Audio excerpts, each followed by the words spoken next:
Segundo libro de Samuel, capítulo 15, por favor.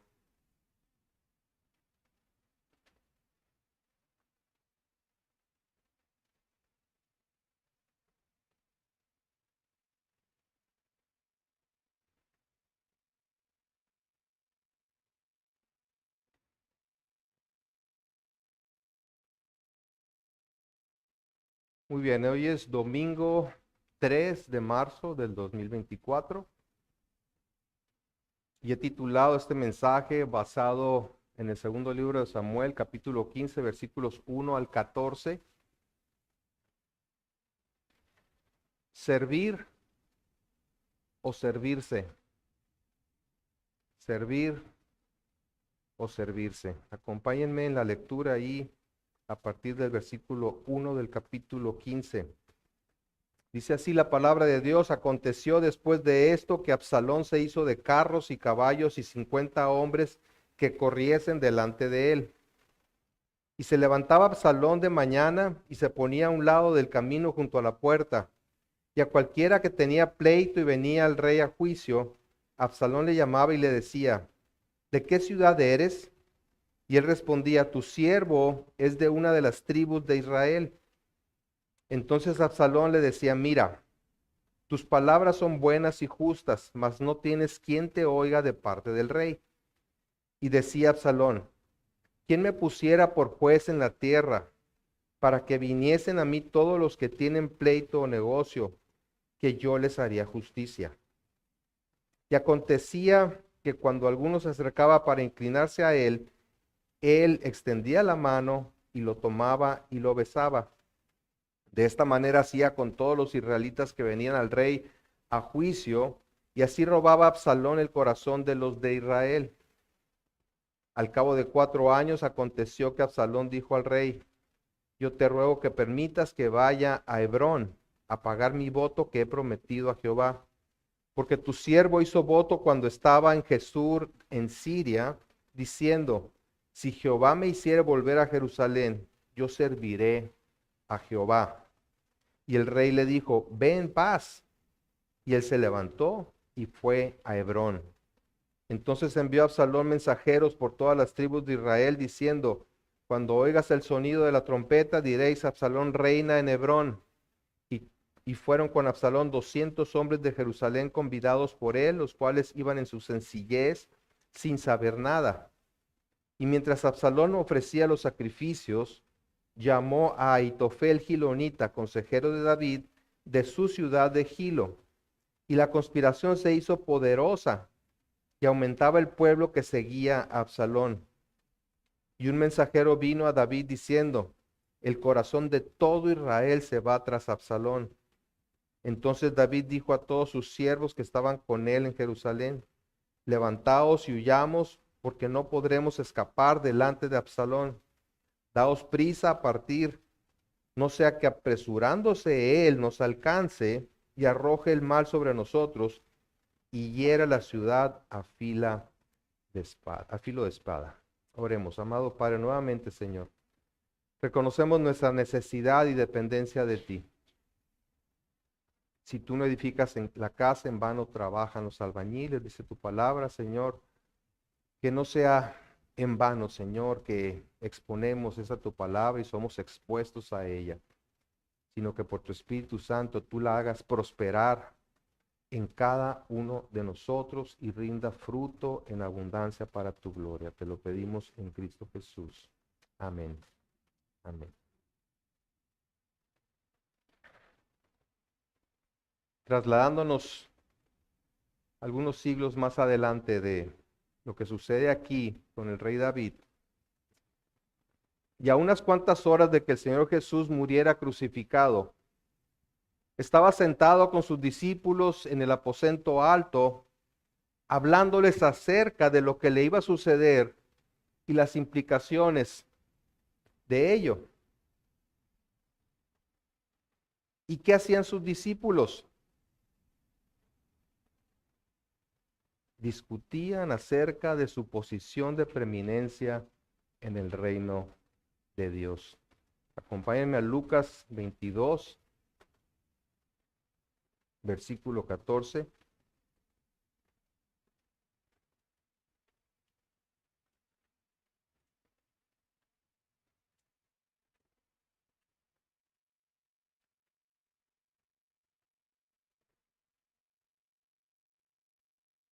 Lucas 22, 14. Dice, cuando era la hora, se sentó a la mesa y con él los apóstoles y les dijo, cuánto he deseado comer con vosotros esta Pascua antes que padezca. Evidentemente les está hablando de su muerte. Porque os digo que no la comeré más hasta que se cumpla en el reino de Dios. Y habiendo tomado la copa, dio gracias y dijo, tomad esto y repartidlo entre vosotros, porque os digo que no beberé más del fruto de la vid hasta que el reino de Dios venga.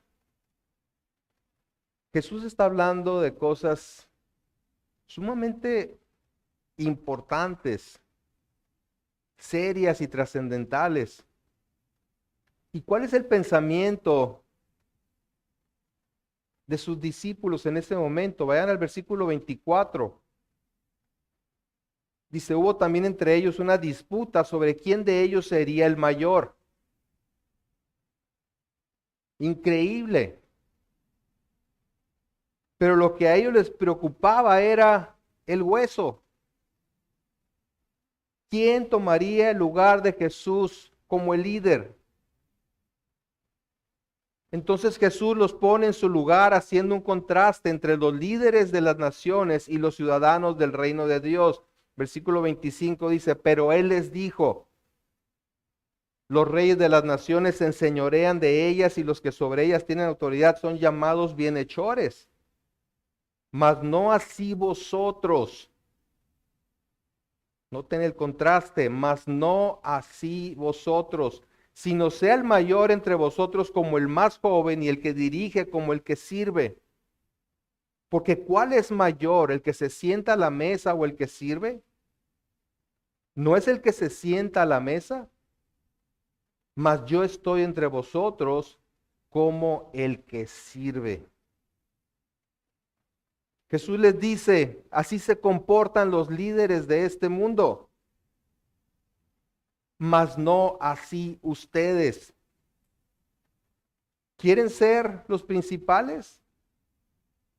Entonces deben servir, así como yo, siendo el mayor, estoy entre ustedes como el que sirve. Siguiendo con nuestro estudio de la vida de David, hemos visto que por un tiempo el rey David mostró características que prefiguraban a Jesús. Había sido un rey distinto a los reyes de las naciones, diferente a Saúl, quien había sido aclamado por su impresionante físico. David había sido un rey que administraba justicia y equidad, que servía a su pueblo y extendía misericordia en vez de venganza. Durante mucho tiempo y bajo la persecución de Saúl, se había negado a tomar el poder por sí mismo, esperando al tiempo y la manera de Dios. Pero las cosas habían cambiado en la vida de David. Y es lo que hemos estado viendo en estos últimos capítulos. Una vez asentado en el trono sobre todo Israel, David empezó a pensar en sí mismo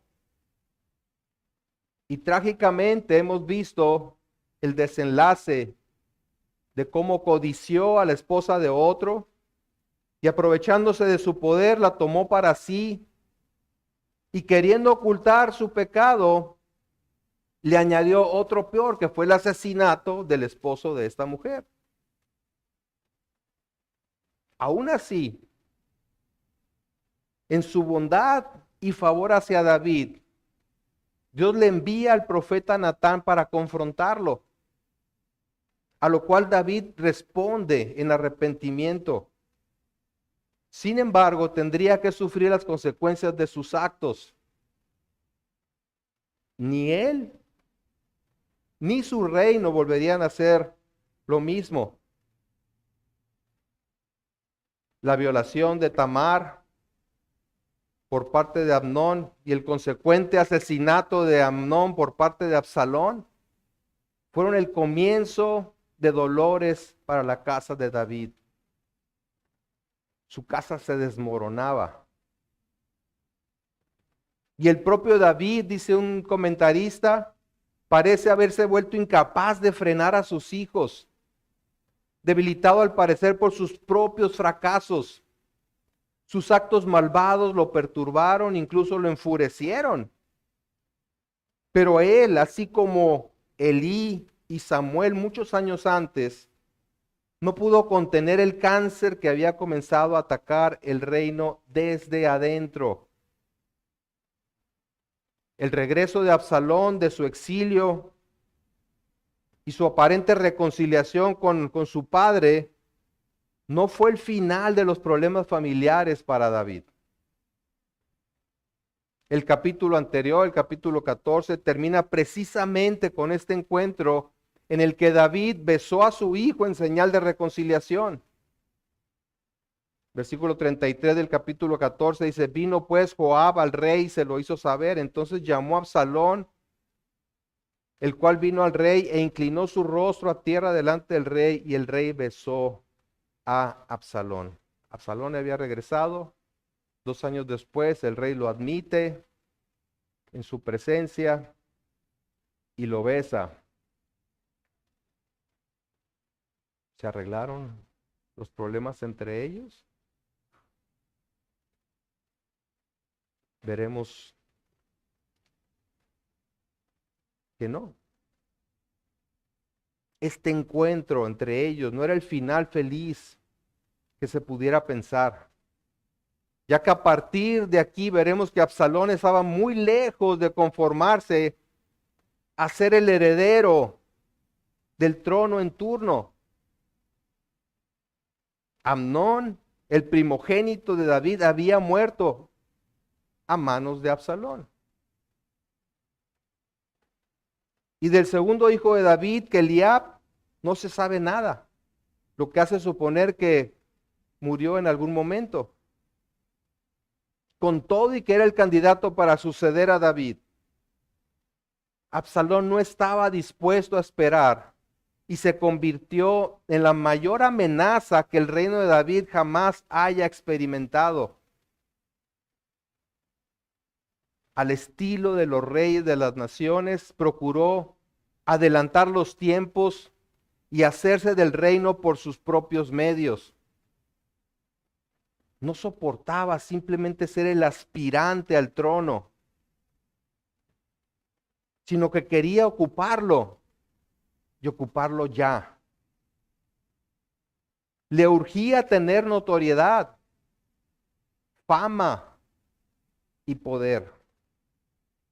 Y estaba dispuesto no solo a conspirar en contra de su propio padre para lograrlo, sino a pelear en su contra. Su ambición era tal que, habiendo logrado una paz aparente con su padre, se dedicó a conspirar en su contra, atrayendo la atención del pueblo de Israel hacia su persona y al mismo tiempo a desprestigiar la imagen de su padre. El clásico caso de, si yo fuera líder, si yo estuviera en esa posición, si me dejaran a mí hacer las cosas, todo sería mejor. Y si bien es cierto que esto era parte de las consecuencias que Dios había decretado que David sufriría por causa de sus pecados, eso no quita la responsabilidad de Absalón al actuar en abierto desafío a su padre, pero principalmente al rey. Veremos esta sección en 3 partes. Número 1, la preparación de la conspiración. Número 2, la consumación de la conspiración. Y en tercer lugar, la respuesta a la conspiración. Y yo espero que podamos aprender y valorar que la verdadera grandeza en el reino de Dios no consiste en la fama, el poder, la riqueza, ni en la posición, sino en lo que el Señor Jesucristo enseñó y modeló para nosotros, diciendo, mas yo estoy entre vosotros como el que sirve. Veamos entonces, en primer lugar, la preparación de la conspiración. versículo 1. Aconteció después de esto que Absalón se hizo de carros y caballos y 50 hombres que corriesen delante de él. Dice, después de esto, vimos en el capítulo 14 que a instancia de Joab, David manda traer del exilio a su hijo Absalón, donde había estado por 3 años después de matar a Amnón, su medio hermano. Sin embargo, pasaron 2 años más sin que tuvieran contacto, hasta que finalmente David lo recibe y lo besa en señal de reconciliación. Absalón, sin sufrir consecuencia alguna por el asesinato de su hermano, había sido aceptado de nuevo en el reino de David. Ya no estaba excluido por el rey. Y no solo eso, sino que era el heredero en línea al trono de David. Pero en lugar de servir bajo la autoridad de su padre, Absalón comienza a preparar el terreno para posicionar su imagen como el próximo rey. Dice que se hizo de carros y caballos, carruajes. Y hasta donde sabemos, David nunca recurrió al uso de carruajes. Eso era típico de los reyes paganos. Es precisamente acerca de lo que advirtió Dios al pueblo por medio del profeta Samuel cuando pidieron un rey como tenían las demás naciones. En el primer libro de Samuel, capítulo 8, versículo 11, dijo pues, así hará el rey que reinará sobre vosotros, tomará vuestros hijos y los pondrá en sus carros y en su gente de a caballo para que corran delante de su carro. Esto es lo que estaba haciendo Absalón.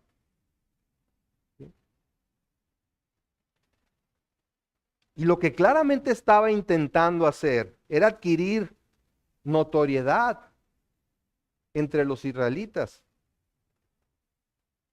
Se comportaba, por decirlo así, como un junior de nuestros tiempos, un mi rey,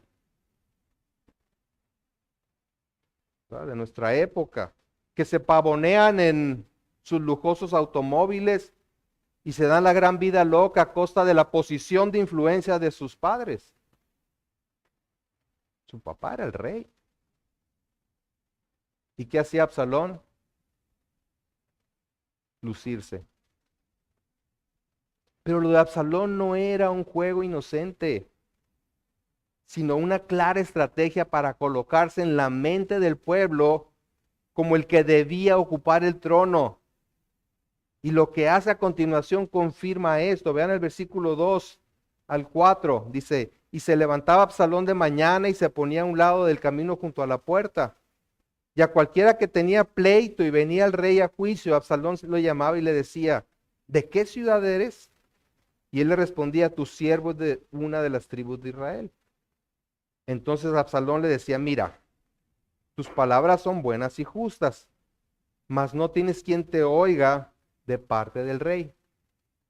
Y decía Absalón, ¿quién me pusiera por juez en la tierra para que viniese a mí todos los que tienen pleito o negocio, que yo les haría justicia? ¿Qué tal,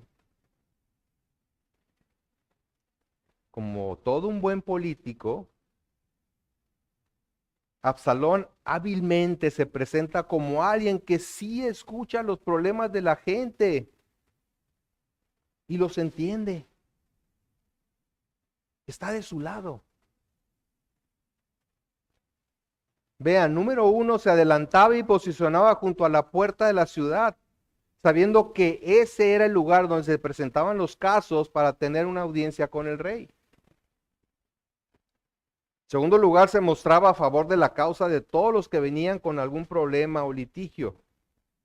Insisto, como buen político, no le importaba la justicia, sino solo prometerles un trato favorable. Les hacía creer que ellos tenían razón en sus asuntos y declaraba como justos sus argumentos. Pero el problema, les dice él, es que no iban a conseguir tan fácilmente una audiencia con el rey o sus consejeros. Pues ahí te ves. A ver si te pela. ¿Sí? Así que esto, además de darle esperanza a esa gente, era una forma de fomentar el descontento con el rey porque tenía fama de ser justo y equitativo. Y no era eso lo que Absalón les prometía. En realidad no les estaba prometiendo justicia. ¿Qué les estaba prometiendo? Una respuesta favorable a su causa. Ah, pero en tercer lugar, como no era el rey y por lo tanto no podía dar una solución definitiva a sus casos, les hace ver que no encontrarán audiencia con el rey. Mira, tus palabras son buenas y justas, mas no tienes quien te oiga de parte del rey. No pierdas tu tiempo, ni esperes que el rey te atienda como mereces. Número 4 venía la alternativa. ¿Quién me pusiera por juez en la tierra? Para que viniesen a mí todos los que tienen pleito o negocio, que yo sí les haría justicia. Y lo que está diciéndoles claramente es, si yo fuera el rey, pues el rey era el que juzgaba. Si yo fuera el rey, yo les haría justicia, o una mejor traducción sería, yo declararía a su favor. Pero no estamos hablando de justicia, estamos hablando de declarar a su favor. Les daría el gane, tengan o no tengan razón. Promesas de campaña, ¿verdad? Entonces, observen el engaño. Yo sí los escucho, yo sí los entiendo, yo sí les haría justicia. Y de la otra parte, ¿qué pueden esperar? Nada. Y la verdad es que Absalón no tenía ningún interés por las personas. Solo le interesaba tenerlos de su lado y prometió lo que fuera necesario para que las personas se sumaran a su causa. Dice el versículo 5, y acontecía que cuando alguno se acercaba para inclinarse a él, él extendía la mano y lo tomaba y lo besaba. De esta manera hacía con todos los israelitas que venían al rey a juicio. Y así robaba Absalón el corazón de los de Israel. Es decir, en su simulación, Absalón no permitía que la gente se postrara ante él.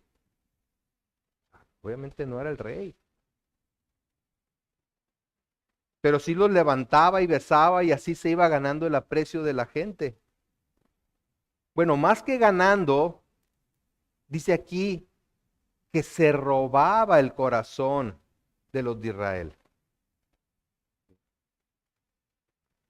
Y es a propósito que está esa palabra ahí, se robaba el corazón de los de Israel, queriendo decir que no era una manera sincera y legítima de obtener su apoyo. Era una simulación. Así que por un lado se presenta como el bueno y por otro lado coloca la idea en la mente de la gente que su rey actual no les cumple. Esa es precisamente una característica de los conspiradores, que no son capaces de demostrar en base a trabajo y carácter que están listos para el liderazgo, sino que atacan la imagen de los líderes actuales para erigirse ellos como los buenos. El apóstol Juan denuncia a un tipo con estas características que afectaba a la iglesia. Es el caso de Diótrefes. En tercera de Juan, en el versículo 9, dice, yo he escrito a la iglesia, pero Diótrefes, hasta el nombre tiene, ¿verdad? al cual le gusta tener el primer lugar entre ellos, fíjense bien, al cual le gusta tener el primer lugar entre ellos, no nos recibe. Por esta causa, si yo fuere, recordaré las obras que hace parloteando con palabras malignas contra nosotros. Y no contento con estas cosas, no recibe a los hermanos y a los que quieren recibirlos se los prohíbe y los expulsa de la iglesia. Lo único que le interesaba era la preeminencia. Y hablaba mal de los demás.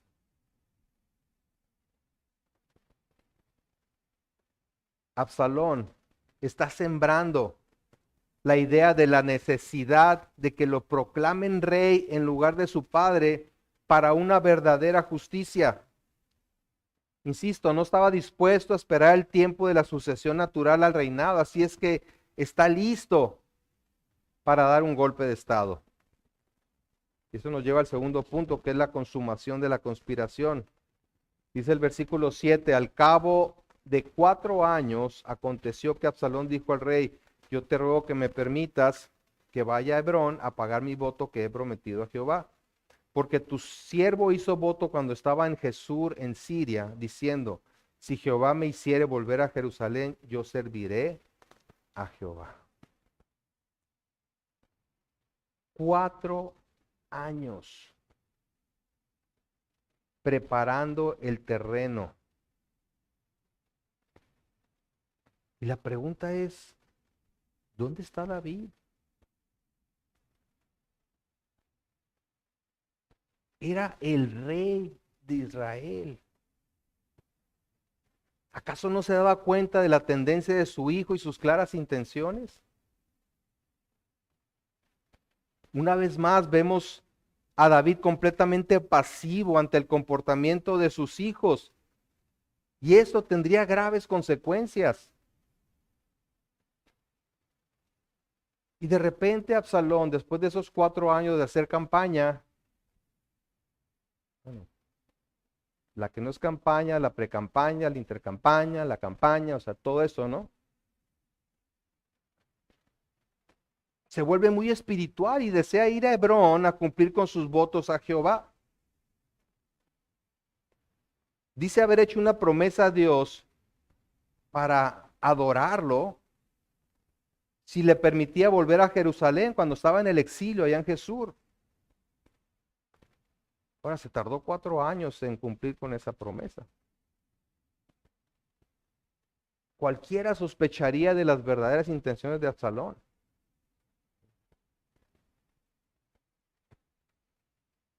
Si tú estás leyendo el pasaje, inmediatamente te lleva cuando tramó la muerte de Amnón, ¿verdad? Voy a hacer una fiesta de la esquila. Voy a invitar a mis hermanos.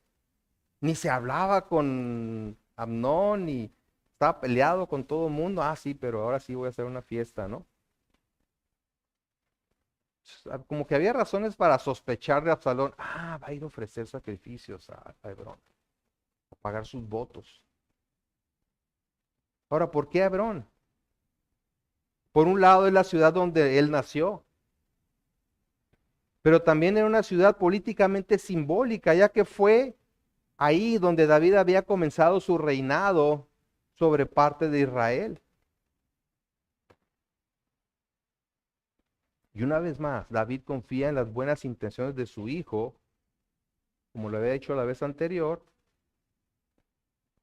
y le permite ir deseándole paz. Dice el versículo 9, y el rey le dijo, ve en paz.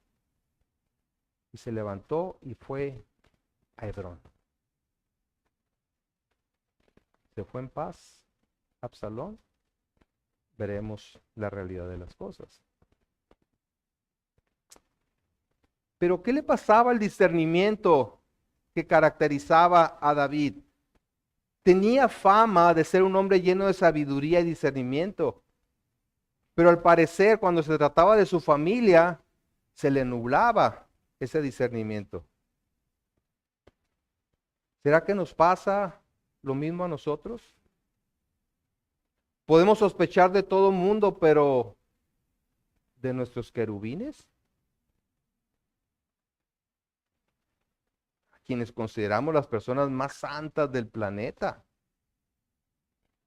Si hacen algo malo, no, es por causa de las amistades con las que se anda juntando últimamente, ¿verdad? O sea, no son los otros los que se juntan con nuestros hijos, es nuestro hijo el que se junta con los malos, ¿no? Y por eso salen contagiados. Y no es que actuemos siempre bajo sospecha, pero sí con la cautela bíblica, reconociendo sobre todo que el corazón es engañoso. Y ustedes saben lo que sigue, ¿verdad? Y perverso. Sí, el corazón es engañoso y perverso. Tanto el de los hijos como el nuestro propio. ¿Por qué no sospechar ni de las intenciones de ellos, ni de nosotros mismos al no hacer nada para estorbarles en su camino hacia el precipicio?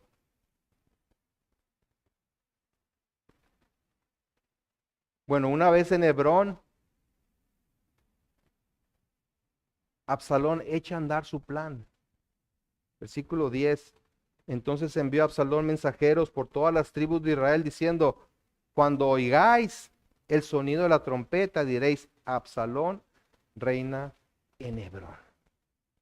Ahí está su espiritualidad. Ahí está la razón por la que quería ir a Hebrón a ofrecer sacrificio.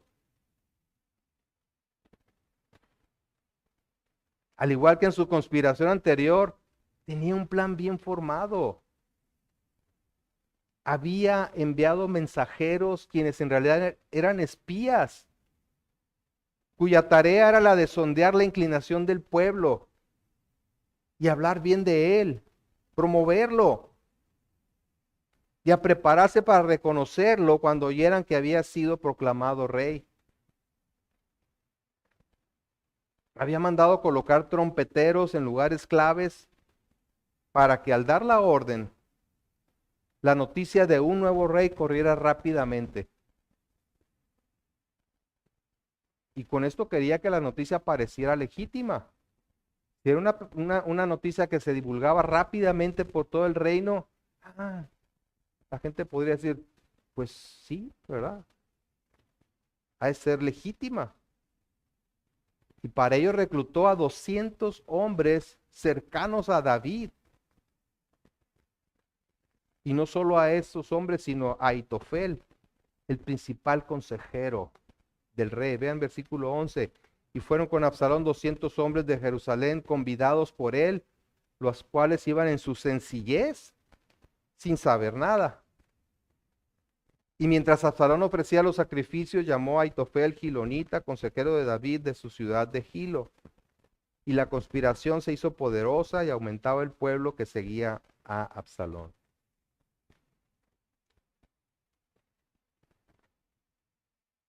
O sea, con la presencia de estos 200 hombres afines a David, el pueblo pensaría que su ascenso al trono era legítimo.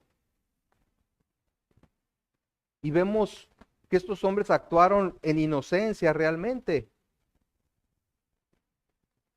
Hay casos de inocencia. Pero hay otros casos de identificación con la causa del rebelde, que es lo que parece ser que sucedió con Aitofel.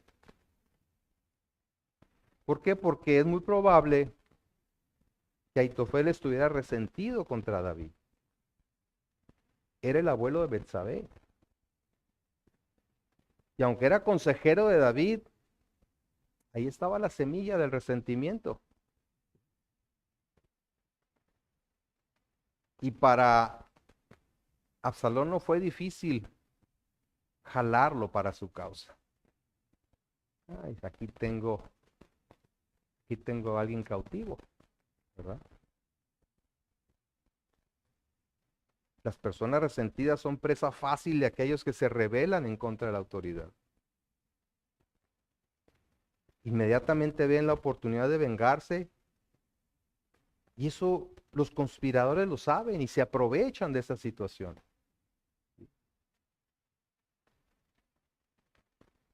Y eso es lo que el mismo narrador de la historia llama una conspiración.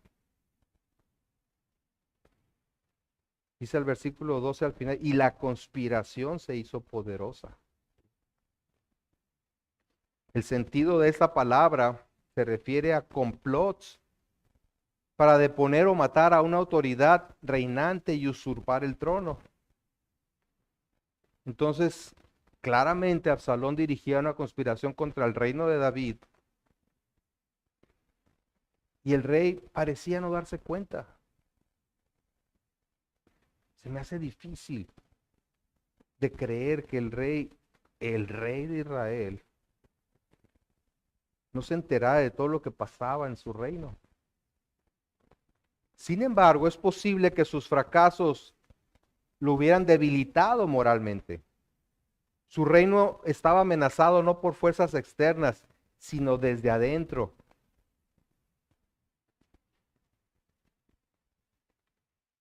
David había sido implacable contra los enemigos de fuera. Así es que la pregunta sigue presente, ¿dónde está David? ¿Sería que estaba demasiado cómodo en su palacio disfrutando de las mieles de un reinado pacífico? Había paz hacia el exterior de Israel, pero dentro de su propio país se había gestado un golpe de estado. ¿Decidiría no actuar por tratarse de su hijo? No lo sabemos. Pero lo que sí queda claro es que su falta de carácter para tratar los asuntos familiares es evidente. No lo hizo oportuna y firmemente. Absalón asesinó a otro hijo de David. No. Y no fue llamado a cuentas por eso. Vemos en tercer lugar la respuesta a esta conspiración.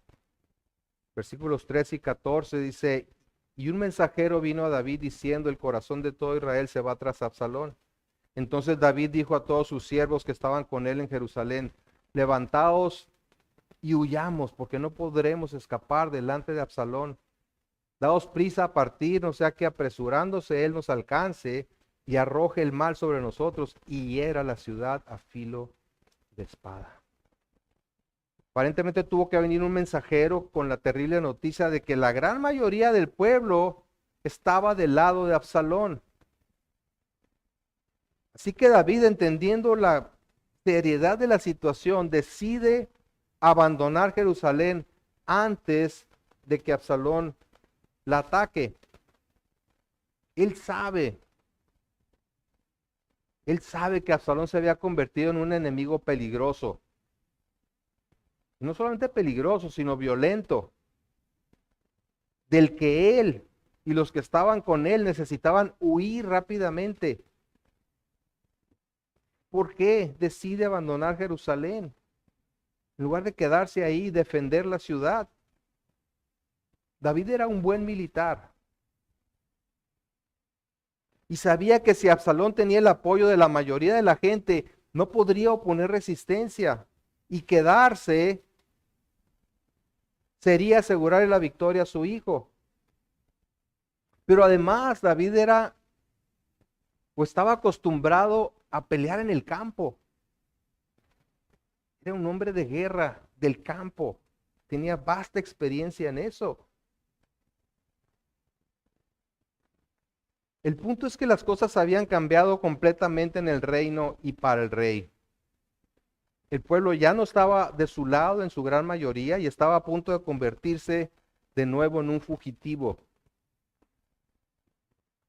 Y es como había pasado gran parte de su vida huyendo de Saúl, como fugitivo. Y esta huida de David de Jerusalén fue muy, pero muy significativa. ¿Por qué? ¿Qué sería de su reino? Parecía que todo estaba perdido, pero ¿en realidad lo estaba? ¿Estaba claudicando al trono y dejándole libre el camino a su hijo Absalón? ¿Y dónde estaba Dios en todo esto? En uno de los salmos que David escribió, al parecer en el tiempo de su huida delante de Absalón, dice en el Salmo 3, vamos ahí.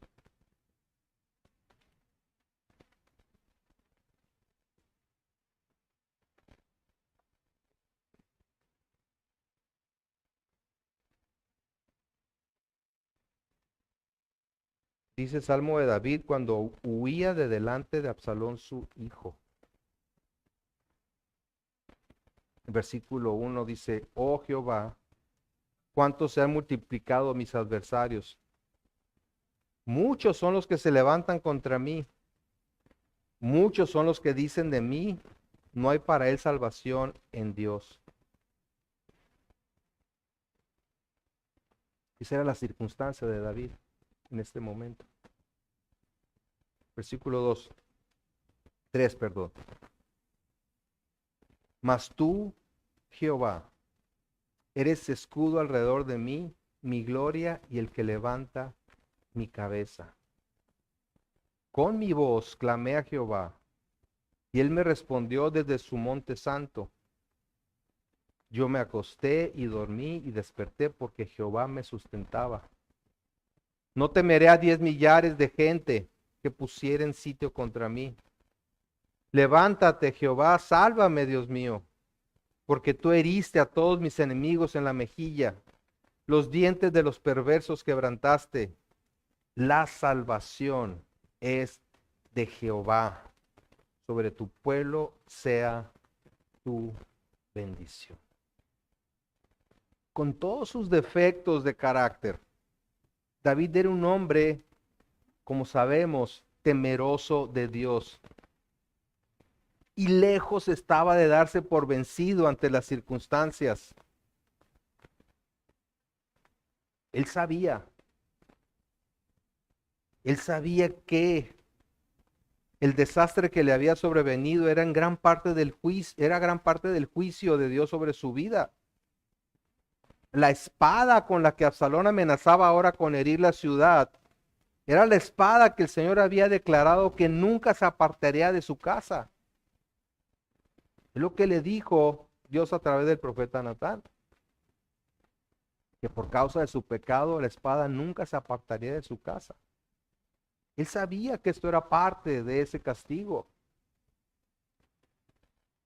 Sin embargo, David había apelado a la misericordia de Dios y confiaba en que no lo desampararía para siempre. Veremos que no todo estaba perdido para David. Pero más importante, que Dios seguía llevando a cabo su perfecto plan a pesar de los malvados y en muchos casos aún a través de ellos. La sublevación de Absalón y del pueblo de Israel es la representación de la rebelión del ser humano hacia el reino de Dios. Podemos verlo como algo lejano, algo que sucedió allá en la época de David con su hijo por causa de su pecado. Pero es exactamente lo mismo que ha sucedido siempre. La rebelión del ser humano hacia el reinado de Dios. Es nuestra tendencia a decirle, no queremos que reine sobre nosotros. Queremos un rey que nos deje hacer nuestra voluntad.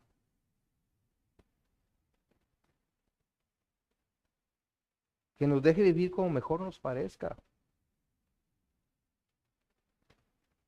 Sí, podemos decir, hágase tu voluntad. Pero en el día a día, en las decisiones pequeñas y grandes, realmente ¿cuál es nuestra actitud? ¿Realmente eres rey?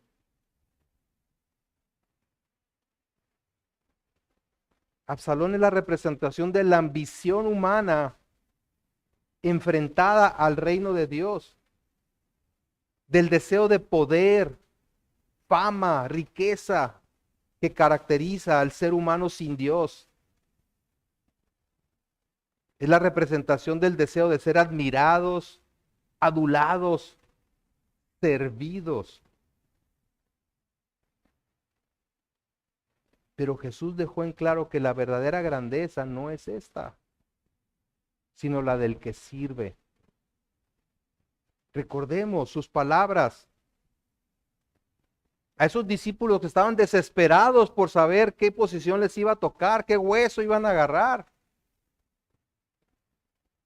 En Marcos 10:42 dice, mas Jesús llamándolos les dijo, sabéis que los que son tenidos por gobernantes de las naciones se enseñorean de ellas y sus grandes ejercen sobre ellas potestad.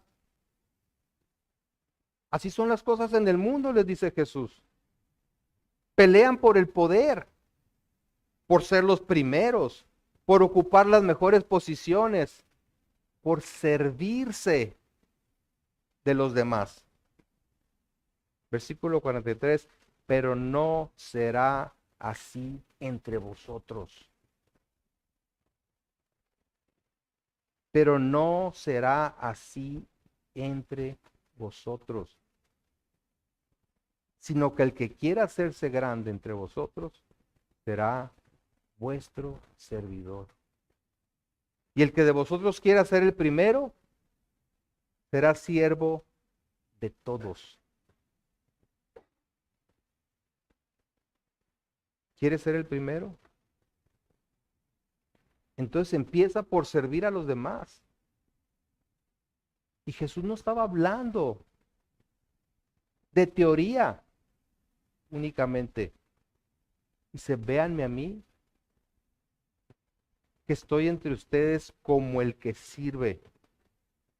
¿Y cuál sería la mayor demostración de ese servicio? Porque el Hijo del Hombre, dice el versículo 45, ahí de Marcos 10, no vino para ser servido, sino para servir y para dar su vida en rescate por muchos. No solamente les lavó los pies, no solamente se ocupó de ellos, sino que dio su vida. Bueno, todo parecía perdido para David, así como todo parecía perdido cuando Jesús murió en la cruz, habiendo sido despreciado, traicionado, injuriado y castigado como un criminal. Parecía que todo estaba perdido. Sálvate a ti mismo, le dice el que estaba a un lado, ¿no?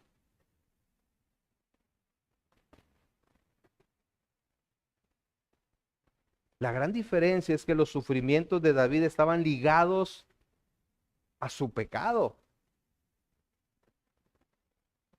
mientras que los sufrimientos de Cristo estaban ligados a nuestros pecados. David sufrió en parte como consecuencia de las cosas que había hecho. Cristo sufrió a causa de lo que hemos hecho. Jesús, que nunca pecó, sufrió por nuestras transgresiones. ¿Para qué? A reconciliarnos con Dios. Su muerte en la cruz no significaba su derrota, sino todo lo contrario, porque su muerte significaba el pago justo para el rescate de los pecadores. Vayan conmigo a Colosenses 2.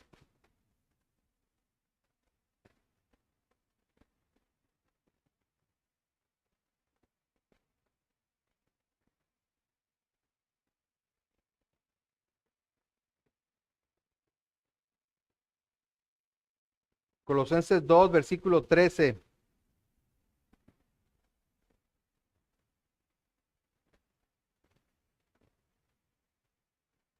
Dice, y a vosotros, estando muertos en pecados sin la incircuncisión de vuestra carne, os dio vida juntamente con él, perdonándoos todos los pecados, anulando el acta de los decretos que había contra nosotros, que nos era contraria, quitándola del medio y clavándola en la cruz.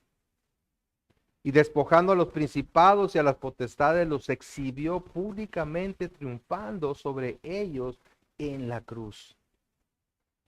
La aparente derrota de Jesús significa la cancelación de la deuda que teníamos pendiente por haber transgredido los mandamientos de Dios. Porque la paga del pecado es muerte.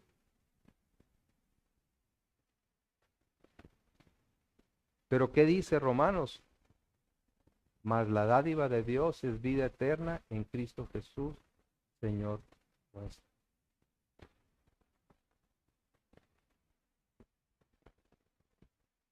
Así que al conmemorar el sacrificio de nuestro Señor y Salvador por medio de la cena del Señor, lo cual vamos a hacer ahorita, no seamos como esos discípulos que solo pensaban en las maneras en que podían beneficiarse, sino más bien apreciemos, valoremos el enorme costo de nuestro perdón y reconciliación. ¿Cuánto costó mi salvación?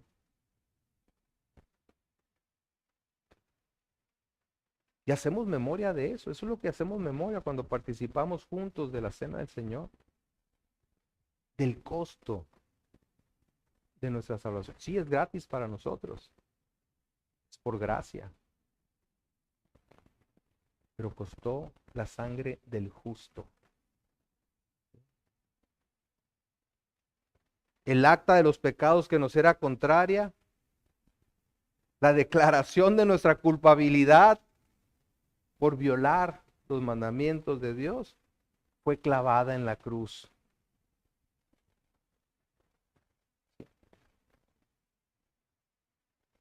Porque fue Cristo quien fue herido por nuestras rebeliones, molido por nuestros pecados.